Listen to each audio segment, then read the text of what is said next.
"Hey, old man," Tommy had said with a smirk. "Try not to break a hip." "All right." The words echoed in the quiet halls of the high school, sharp and careless. Jack Turner didn't reply. He just kept working, quiet and patient. No one knew who he really was. No one cared about the man who swept the floors and fixed the doors. Not until Veterans Day came, and the colonel raised his hand in a salute that silenced every voice in the room. Some heroes never asked to be remembered, but in that single moment, they're seen and they're never forgotten. Welcome to Grateful Stories, where tales of compassion and kindness are told. Let's uncover what really happened. The morning air in Brooksville carried a bite that seemed to settle in the bones.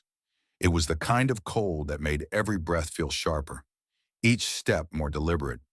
The sun was just beginning to rise above the tree line, its soft glow brushing the brick walls of Brooksville High School, 15 miles away. The gates of Fort Liberty stood in silent tribute to the thousands who had served. The small town of Brooksville had always felt the echo of that military heartbeat: fathers, sons, and neighbors who wore the uniform with quiet pride. Inside the school, final preparations were underway for the Veterans Day Assembly. Paper stars in red, white, and blue lined the hallways, taped up by student volunteers the day before. The smell of freshly brewed coffee from the teacher's lounge drifted down the corridors, mixing with the faint tang of floor wax and early morning dust. At the far end of the main hallway, under the soft hum of flickering fluorescent lights, moved a man few paid attention to. Jack Turner, 72 years old, pushed a battered mop bucket down the length of the tiled floor. His back was straight, though age had begun to stiffen his shoulders. His silver hair was trimmed neat and close, a habit from another life. His uniform was the plain blue of a school custodian. The sleeves rolled to his elbows, showing forearms still strong despite the years. Jack worked in quiet rhythm. He wiped down smudged windows, adjusted a crooked poster of the American flag near the entrance, and gathered stray papers left behind by hurried teachers. His steps were careful, deliberate, favoring his left leg just a little. Old injuries had a way of remembering, even when the world didn't. Most of the students paid him no mind. To them, he was just the old janitor, always there, always quiet, a part of the background like the squeak of the intercom or the rattle of the heating pipes. He didn't seem to mind the anonymity. In fact, he wore it like a shield. But not everyone ignored him. A cluster of boys, gathered near the trophy case, watched him with thinly veiled amusement. Tommy Parker, a senior with an easy smile that rarely reached his eyes, leaned against the glass, his varsity jacket crisp and new. "Look at old Turner," Tommy said in a low voice that carried down the hall. "Man's been here longer than half these trophies." One of his friends snorted. "Yeah, bet he was here when they built the place."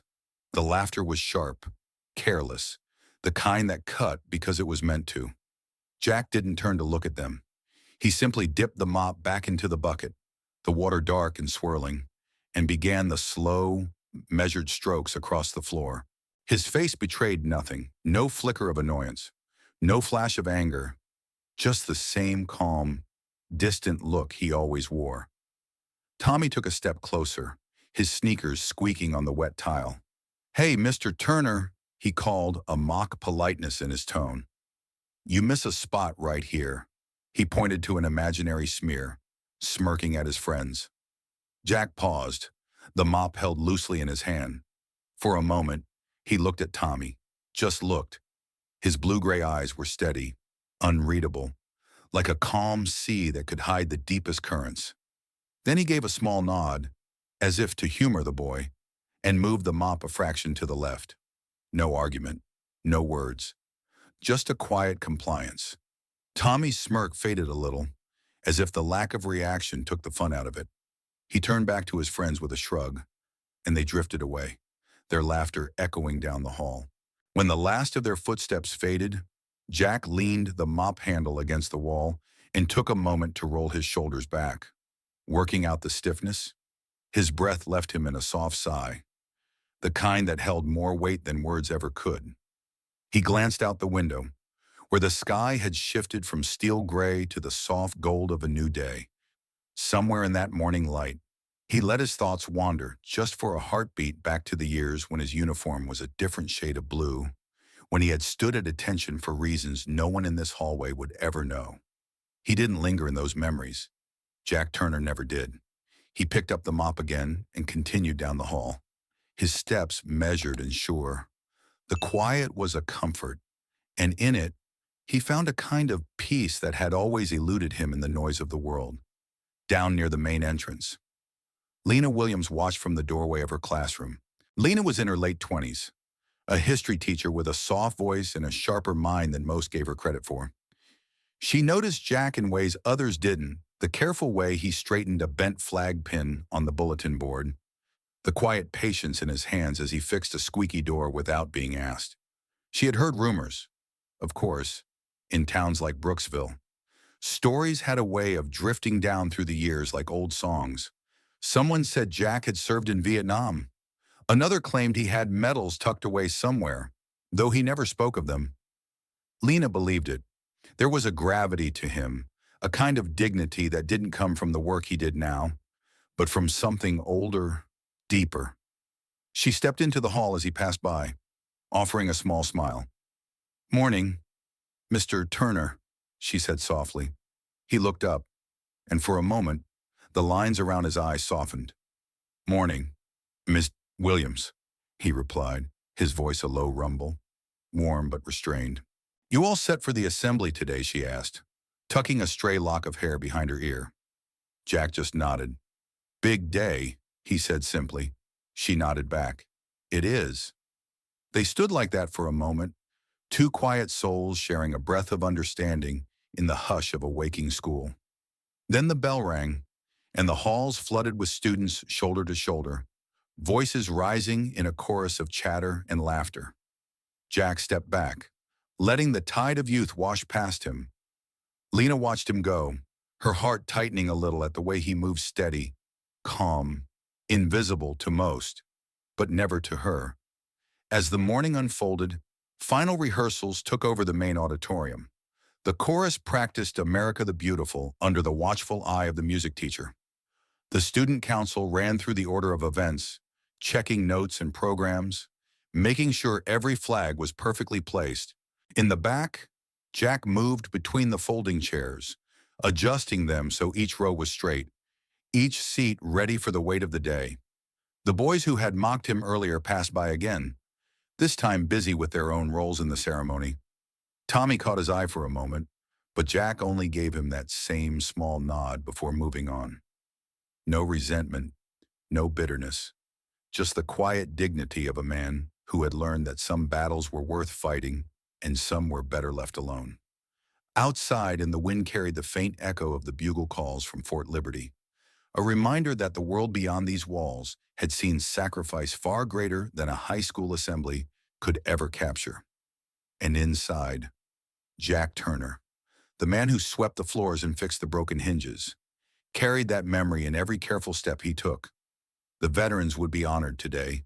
Flags would wave, hands would clap, and speeches would be made. But Jack didn't need a stage to remember. He didn't need a microphone to know what service meant. He just needed this quiet moment, this small, ordinary morning where he could stand in the stillness and know, in his bones, that he had done what he could, that he had served, that he still served, in his own quiet way. And for Jack Turner, that was enough. Jack Turner moved through the halls with quiet purpose. He paused to empty the trash cans, carefully tying each bag before replacing it with a fresh one. His steps were slow but sure, and even the clatter of the mop bucket seemed to soften around him. Most people barely noticed. They were too busy rushing between classes, juggling lesson plans and teenage laughter. But Lena Williams did. She always did. She watched him as he worked, her keen eyes catching the way he paused to tighten a loose screw on a door handle, or how he adjusted a crooked plaque near the entrance. It was a small thing, but in that quiet care, she saw the hint of something deeper. Lena had only been teaching at Brooksville High for 2 years, but she already knew the rhythm of the place. She knew how easy it was to overlook a man like Jack Turner, how simple it was to take his silent dedication for granted. One morning, As she was hanging a poster for the Veterans Day assembly in her classroom, she gathered the courage to ask him directly. "Mr. Turner," she said, her voice gentle, "were you ever in the service?" Jack paused, one hand resting on the edge of his mop handle. For a moment, his eyes seemed to drift far away, somewhere beyond the bright hallway and the soft buzz of the overhead lights. He gave her a small smile, just a quick flicker of his lips. "Long time ago," he said softly. Then he turned back to his work, leaving her with more questions than answers. Outside the classroom, the boys were already gathering. Tommy and his friends leaned against the lockers, their laughter low and knowing. "Look at him," Tommy said, his tone dripping with false sweetness. "Hey, old man, don't work too hard. Wouldn't want you to break a hip." The words were sharp, designed to sting, but Jack didn't react. He just kept moving, the mop gliding over the floor with the same quiet grace. Tommy's friends laughed, slapping each other on the back. To them, Jack was nothing more than a shadow, a ghost in faded overalls. Lena watched from the doorway, her jaw tightening. She wanted to say something, to tell them to show some respect, but the moment slipped by, and Jack was already pushing the bucket farther down the hall, out of sight. As the day of the assembly drew closer, the school buzzed with activity. Students rehearsed lines and practiced songs. Flags were hung with care, each star and stripe straight and true. Jack worked around them all, setting out extra chairs in the auditorium, checking the exits for squeaky hinges. Every movement was deliberate, every step measured. It was his way of honoring the day, even if no one else saw it that way. Sometimes, when the halls were empty, he would pause near the glass trophy case and rest his hand lightly on the frame. The reflection there, his lined face, the silver hair stared back at him like an old friend. It had been years since he'd worn the uniform, years since he'd stood shoulder to shoulder with men who trusted him with their lives. Now, he trusted only the silence. On the morning of the final rehearsal, Lena found him near the stage, adjusting a loose bolt on the folding chairs. She stopped a few steps away, watching the quiet patience in his work. "You know," she said carefully, "some of the teachers have been talking. They say you might have served in the Marines." Jack didn't look up. He tested the chair, made sure it didn't wobble, then moved to the next. "Lot of folks served," he said simply. Lena hesitated. "But you never talk about it." He straightened slowly, his gaze meeting hers. For a moment, there was something in his eyes, a flicker of memory, maybe or sadness too deep to name. "Some stories," he said quietly, "aren't meant for sharing." Lena nodded. She didn't press further, but as she turned to go, she caught a final glance of his hands, rough, calloused, still steady. Tommy and his friends were there too, lurking in the wings of the auditorium. They saw the exchange, though they didn't understand it. Trying to chat up the janitor, "Miss Williams," Tommy called, his tone mocking. His friends snickered, but Lena just gave them a measured look and walked away. As Jack passed them by, Tommy stuck out a foot, not enough to trip him, but enough to make a point. Jack didn't flinch. He just stepped over the outstretched leg and kept moving. "You're wasting your breath, old man," Tommy muttered under his breath. Jack paused at the edge of the stage, his face calm, almost serene. He looked back at Tommy, his voice soft but firm. "We all have our work to do," he said. Then he turned and kept going. The auditorium grew quiet for a moment after that. Even Tommy didn't have a reply. As the final rehearsal began, the students gathered on stage, their voices blending in tentative harmony. The music teacher fussed over the microphone levels. The principal checked the program one last time. Jack worked along the edges, picking up stray programs, adjusting the folding chairs. He was everywhere and nowhere, moving like a shadow, cleaning up the small messes no one else saw. Lena watched him as she moved through the rows, her hands full of sheet music. She saw the way he paused to help a freshman carry a music stand, the way he made sure every seat was lined up just right. It was in those small gestures that she saw it most clearly. The discipline, the care, the quiet pride. When the students took a break, Tommy leaned back in his chair, his feet propped up on the seat in front of him. Jack passed by, his bucket rattling softly, and Tommy smirked. "Big day tomorrow." "Huh," Tommy said, his voice dripping with insincerity. "Maybe you'll finally get your 5 minutes of fame." "Old man." Jack paused, one hand resting on the mop handle. He looked at Tommy for a long moment, and then a small smile tugged at the corner of his mouth. "It's not about fame," he said simply. "It's about respect." Tommy blinked, caught off guard by the calm certainty in the old man's voice. He opened his mouth to reply, but Jack had already moved on, the mop gliding across the floor in even strokes. In that moment, Tommy didn't know what to say. The rest of the day passed in a blur of final preparations. Lena stayed late, going over her notes for the assembly. Jack stayed too, wiping down the last of the chairs, his hands steady and sure. When the sun dipped below the horizon and the halls emptied of laughter and noise, Jack Turner stood alone in the quiet. He ran a hand along the back of the last row of chairs, feeling the cool metal beneath his fingers. For him, the Veterans Day Assembly wasn't about the speeches or the songs. It was about the small ways people showed up, the small ways they remembered. He had lived a lifetime in the spaces between the noise, in the quiet acts no one else saw, and he would be ready for tomorrow. He always was. The morning of the assembly dawned clear and bright. Sunlight streamed through the tall windows of the auditorium, casting long rays across the polished floor. Rows of chairs stretched out in perfect order, each one waiting to be filled. Jack Turner stood at the back of the room, his hands resting on the worn handle of his broom. His shoulders were squared, his face calm. The whispers of the students as they filed in passed him by like a breeze. Tommy and his friends sat in the front row, their expressions smug. They laughed quietly, nudging each other as they glanced over their shoulders at the old janitor. Tommy's smirk was confident, his gaze steady and unkind. Jack didn't return the look. He kept his eyes on the floor, sweeping up a few stray leaves that had drifted in on the morning wind. To anyone watching, he was just part of the background. The principal stepped onto the stage, his voice carrying through the microphone. He welcomed everyone, thanked the students for their work, and spoke of the day's importance. Lena sat near the aisle, her heart beating fast. She watched Jack from her seat, her mind replaying every moment of quiet dignity she'd seen in him. She hoped today would show others what she already knew. When the principal finished, he nodded to the student council president, a bright-eyed girl named Emily, who took the microphone next. Her voice was clear, her words rehearsed but sincere.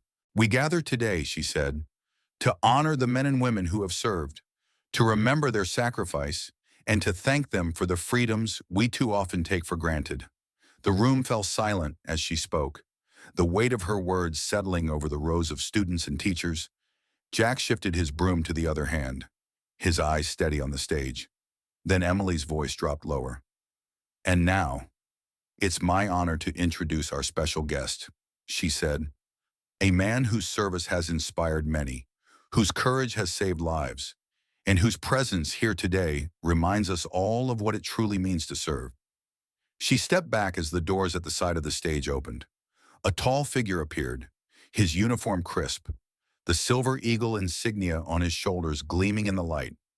Colonel Michael Harris walked with a quiet authority, his gaze sweeping the room as he took the stage. The students sat straighter in their seats. The teachers leaned forward, and even Tommy's smirk faltered. The colonel paused at the podium, letting the silence gather. His voice, when he spoke, was low and steady. "I stand before you today," he began, "not just as a soldier who has seen battlefields in distant lands, but as a man who knows the price of freedom." He paused, his eyes scanning the rows of young faces. "Freedom," he said again, softer now, "is not built on speeches or parades. It's built on sacrifice, on men and women who gave everything so that others might live in peace." Tommy shifted in his seat, glancing again at Jack, who still stood at the back of the room. The old man was unmoving, his expression calm, almost resigned. Colonel Harris continued, his voice gaining strength. "We honor the names carved in stone," he said, "but too often, we forget the quiet heroes who walk among us, the ones who came home and kept serving in ways we never see." Lena's breath caught. She knew, somehow, where this was going. Colonel Harris looked out across the room, his eyes sharp and clear. "I came here today," he said, "not just to offer thanks, but to remind us all to never forget those who fought quietly, without medals or parades, but whose actions saved lives." He paused, and in that pause, the room seemed to still. Then he turned his head, his gaze moving to the back of the auditorium. His eyes found Jack Turner, standing there with his broom, his posture straight and unyielding. A slow smile touched the colonel's lips. He stepped back from the podium and raised his hand in a sharp salute, the gesture crisp and full of respect. "Staff Sergeant Jack Turner," he said, his voice ringing out clear and unwavering. "The man who carried me through a firefight in Vietnam, who dragged me to safety when I couldn't stand, and who never once asked for recognition." The words hung in the air like a bell tolling in the silence. The students' heads turned as one, their eyes following the colonel's gaze to the man at the back of the room. Jack stood still, his hand resting lightly on the handle of his broom. For a moment, his face was unreadable, then his chin lifted just a fraction, and his blue-gray eyes met the colonel's across the sea of seats. The quiet in the room deepened, as if every breath had been drawn in and held. Tommy's smirk vanished. He sat frozen, his eyes wide, his mouth slightly open. Lena felt her throat tighten. She looked at Jack and saw, not the janitor who mopped the halls, but the soldier who had once fought for the life of the man on the stage. Colonel Harris dropped his salute and stepped back to the microphone. "This man," he said, his voice full of something that was almost reverence, "is the reason I'm standing here today." A hush fell over the crowd, thick and absolute. No one moved. No one spoke. Jack's fingers tightened on the broom handle, the only sign that the words had reached him. His shoulders stayed straight, his head high. The colonel looked back at the crowd. "I want you all to understand something," he said. "Heroism doesn't always wear a uniform. Sometimes it wears overalls and carries a mop, but it never stops serving." Lena felt tears prick at the corners of her eyes. She saw Tommy glance down at his lap, his face pale. Slowly, Jack began to move. He stepped forward, each step measured, his limp slight but unhidden. The students parted for him, the hush deepening as he walked.